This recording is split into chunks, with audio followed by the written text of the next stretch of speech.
sun is just rising over the mountains. It's a still summer morning. We drive along a sleepy Maine road, pull into a dirt driveway in a gravel parking lot. A salty-looking veteran employee raises the flags. The American, Maine, and lastly the blue Sabre flag, the type I've seen at boat shows for years. We're a long way from the glitz and glamour of a Lauderdale, Miami show. The bell rings. It's 6 o'clock and the employees file through the large garage doors. At 6:01, the still morning air is filled with the scream of a bandsaw, the whirl of a buffer, and the thud of a hammer. It's been 13 and a half hours since they and the Power Motoryacht team clocked out the day before. They didn't skip a beat. They're on a 10-day build cycle, meaning not that it takes 10 days to build a boat, but rather a new boat is completed and moves off the line every 10 days. It's as ambitious a schedule as their workforce and their facilities allow. There's no room, time, or patience for someone not showing up and giving it their all. Many of the faces here are that of seasoned craftsmen with graying hair.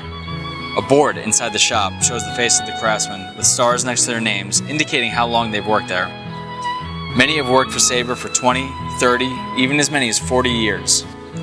Boat building and a love for their workplace is in their blood. Young faces stand out from the crowd. The next generation of boat builders are a small tribe by comparison, but their drive to leave their mark is anything but. While putting together our Down East issue, my colleagues and I were fortunate enough to work alongside these craftsmen on the line at Sabre. We got our hands covered in resin, tabbing fuel tanks to a hull. We shadowed one worker as they installed the pod drive, a lesson that no matter how advanced marine propulsion gets, it all starts with a man and a chain.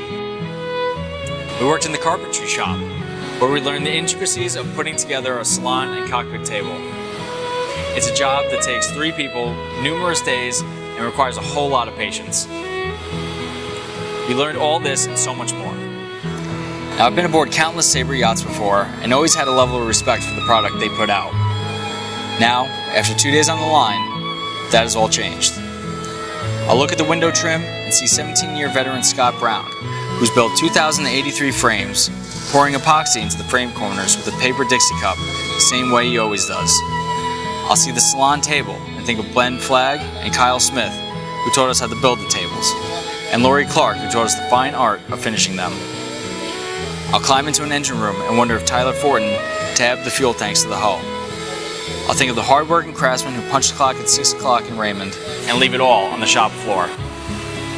I'll never be able to look at a Sabre the same way again.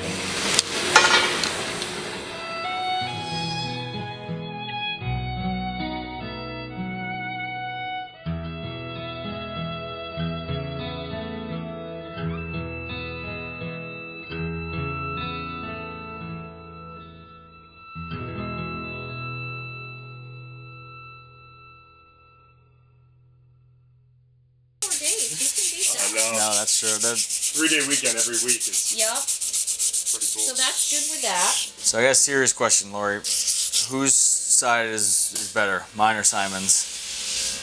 Well, it doesn't Well, it's matter. unfair because I got the air. No, all right, forget that. All things being equal, how much better is mine than They're his? both equal. Well, let's do it again.